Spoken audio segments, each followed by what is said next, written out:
কে এটা? এটা কে? কে এটা? এটা আমার পন্টুয়া।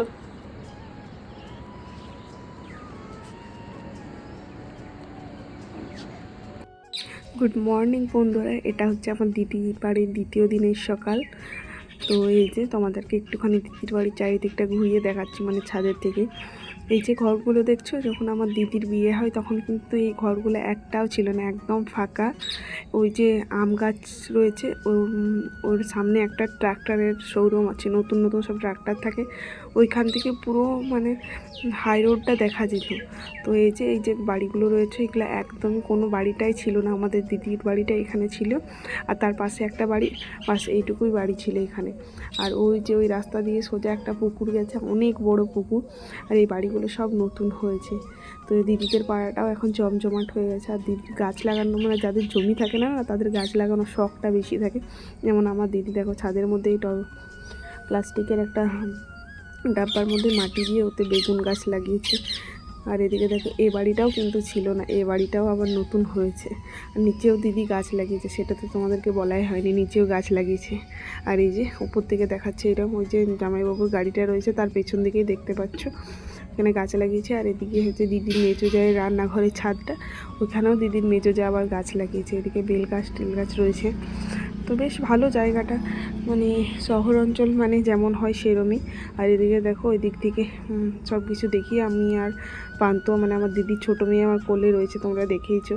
তো ওকে নিয়ে এই যে ছাদ থেকে নামছি। আর আমার মেয়ে আর দিদির বড় মেয়ে এখনও ঘুমাচ্ছে। এই যে চলো তোমাদেরকে একটুখানি দেখিয়ে দিই, সব উল্টে পাল্টে ঘুমাচ্ছে, দুজন দুদিকে, কেউ মাথার দিকে কেউ পায়ের দিকে, ওরকমভাবে ঘুমাচ্ছে। আর আমি পান্ত আর দিদি উঠে গেছি। তো আমি তো কিছু কাজ করিনি, অবশ্যই দিদির মেয়েকে কোলে নিয়েছিলাম। আর আমার মেয়ে যা দুরন্ত, বাইরে গিয়ে দেখছে আরও বেশি পরিমাণে জ্বালাচ্ছে। আর এই যে একদম একতলাতে চলে এসেছি এখন।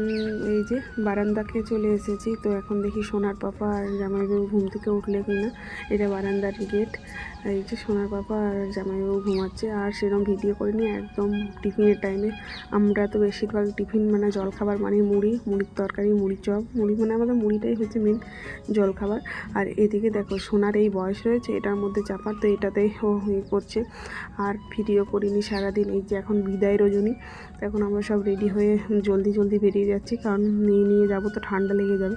মেয়েকে সোয়েটার টুপি পরিয়ে দিয়েছি, আমিও পরে নিয়েছি। তো চলো এখন যাওয়া যাক। ঘর গিয়েও তো আবার প্রচুর কাজ রয়েছে, এটা ভেবে ভয় লাগে। আর ওই যে গাড়িতে দেখতে পাচ্ছ একটা বস্তা বাঁধা রয়েছে, ওটাতে কি রয়েছে সেটা তোমাদেরকে ঘরে গিয়েই দেখাচ্ছি। আমার একটা প্রয়োজনীয় জিনিস তোমাদেরকে বলেও ছিলাম, খুব দরকার, তো সেটাই রয়েছে। আশা করি অনেকে বুঝতে পারছো দেখে জিনিসটা। এই যে ঘরে চলে এসেছি, ঘরে বেশ অনেকক্ষণ থাকা হয়েছে। তারপরে এই যে সন্ধ্যাবেলাতে তোমাদেরকে দেখাচ্ছি। এটা কি বলো তো, অবশ্যই কমেন্ট করে জানিও না খোলার আগে। তো এই যে খোলাও হয়ে গেছে, এবারে অবশ্যই বুঝে গেছো এটা হচ্ছে থালা বাসন রাখার ওই যে র্যাকগুলো। ভাই ফোটাতে টাকা দিয়েছিল, তো 1000 টাকা করে টাকা দেয় দিদিকে আর আমাকে, দুজনাকে 1000 করে দেয়। তো ওটাতে আরও আমি 200 টাকা দিয়ে এই যে একটা থালা বাসন রাখার একটা ওই র্যাকগুলো কিনেছি, কারণ টাকা তো এমনিতে খরচা হয়ে যাবে। আর এদিকে মেয়ের কাণ্ড দেখো, মেয়েও সব কিছু মানে টুকটাক করছে, মানে ও কোনো কিছু পেলেই হচ্ছে। এমনিতে খুব এখন দুরন্ত হয়ে গেছে, এত পরিমাণে জ্বালাচ্ছে। আর এই যে এটা মাঝের মধ্যে ঢুকে গেছে, মানে স্ক্রু টাইট করছে, দেখতেই পাচ্ছ টেস্টার হাতে নিয়ে। ওই যে ওর কাণ্ড, ওকে অনেক বলে এখান থেকে বের করা হলো, কারণ তুমি ওখানে ফেসে রয়ে যাবে আর বেরোতে পারবে না। তুমি কাজ করছো? কি কাজ করছো?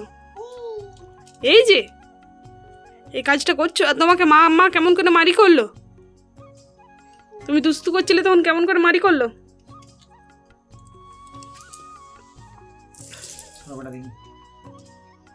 ইঞ্জিনিয়ার কন্যা গো, ইঞ্জিনিয়ার কন্যা, সবসময় তো ইঞ্জিনিয়ার গিরি না করলে হয়। ইঞ্জিনিয়ার। এই যে ফিটিংস করা হয়ে গেছে, খুব বড়ও না খুব ছোটও না, বেশ মাঝারি মতো হয়েছে। আমাদের 3 জনের থালা বাসন আরামসে রয়ে যাবে, মানে একটা ছোটো ফ্যামিলির থালা বাসন আরামসে রয়ে যাবে এটার মধ্যে, মানে রান্নাঘর অনুযায়ী তো নিতে হবে। এই যে একটা পুরো লাগানো কমপ্লিট হয়ে গেছে, অনেক বুদ্ধি খাটিয়ে ফোনে ফটো দেখে দেখে লাগালো।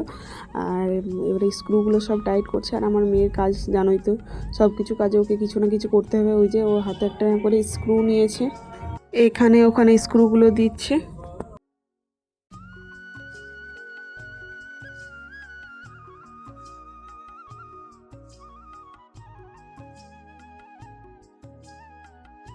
এই যে এখানে দেখা হচ্ছে যে রান্নাঘরের কোন জায়গাটাতে দেব।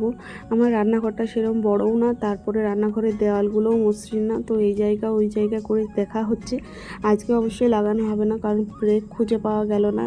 মানে এটা স্ক্রু করে লাগানো যায়, কিন্তু ব্রেক দিয়েই লাগাবো, কারণ আমার রান্নাঘরে ব্রেক ছাড়া থাকবে না। স্ক্রু দিলে স্ক্রু খুলে পড়ে যাবে, তারপর পরে ধুতে সমস্যা হবে।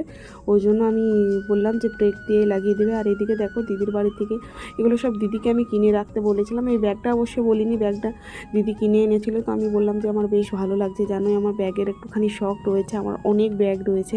তো আমরা মা মেয়ে কোথাও গেলে এই ব্যাগটাতে জিনিসপত্র নিয়ে যাওয়া হবে, ওই জন্যই নিলাম। আর এই যে কড়াই, আমি দিদিকে একবার বলেছিলাম যে আমাদের এখানে কড়াইগুলো না কালো কালো হয়ে যায়, সেরকম একটা পরিষ্কার হতে চায় না। আর এই যে এটা হচ্ছে একটা মানে কোথাও যাওয়া আসার জন্য ব্যাগ। এটা কোথাও গেলে যে জিনিসপত্র নিয়ে যেতে যে বড় ব্যাগগুলো হয়, তো সেটা একটা নিয়েছে। আমার সেরকম ভালো ছিল না, কারণ ওই বাজার থেকে যে দেয় ওই ব্যাগগুলো ছিল। এদিকে দেখো সব কিছু তোমাদের দেখিয়ে রাত্রের খাবারটাও তো করতে হবে। এখানে এই যে রুটি করে নিচ্ছি, তো রুটি একদিকে বেলছি একদিকে সেকছি। আর ট্রাইপডে করে তোমাদেরকে মানে ওই স্ট্যান্ড করে ভিডিওটা দেখাইনি, হাতের মধ্যেই নিয়ে দেখাচ্ছি। এদিকে রুটিগুলোও সেঁকে নেব। আর আমার না রুটি যদি না ভালোভাবে ফুলে না, আমার রুটি করতে একদমই ভালো লাগে না। তো এই রুটিটা আমার ফুললো না, তো আমার বেশ মানে কেমন একটা লাগছে যে রুটি বেশ ফুলকো ফুলকো হবে তো ভালো লাগবে। তো খুব কমই হয় যে রুটি আমার ফুলে না, তো মাঝে মাঝে তো হতেই পারে। রাঁধুনি সব রান্না তো আর সমান হয় না, সবসময় ভালো হয় না। তো আবার এই রুটিটা বেশ ফুললো, তো বেশ ভালো লাগে। রুটি ফুললে রুটি করতে একটা এনার্জি আছে, আর যদি রুটি না ফুলে তাহলে ভীষণ খারাপ লাগে। কার কার এরকম হয় অবশ্যই কিন্তু কমেন্ট করে জানিয়ে। তো এই যে রুটি হয়ে গেলে তারপর খাওয়া দাওয়া করে নেবো। একটু জলদি আজ খাওয়া দাওয়া করে একটুখানি শোবো, কারণ ওটা দূর থেকে জার্নি করে এসেছি, তো বেশ শরীরটা একটু ক্লান্ত লাগছে। এদিকে সোনার পাপা খাটের মধ্যে রয়েছে, তো ওদেরকে নামতে বলছি।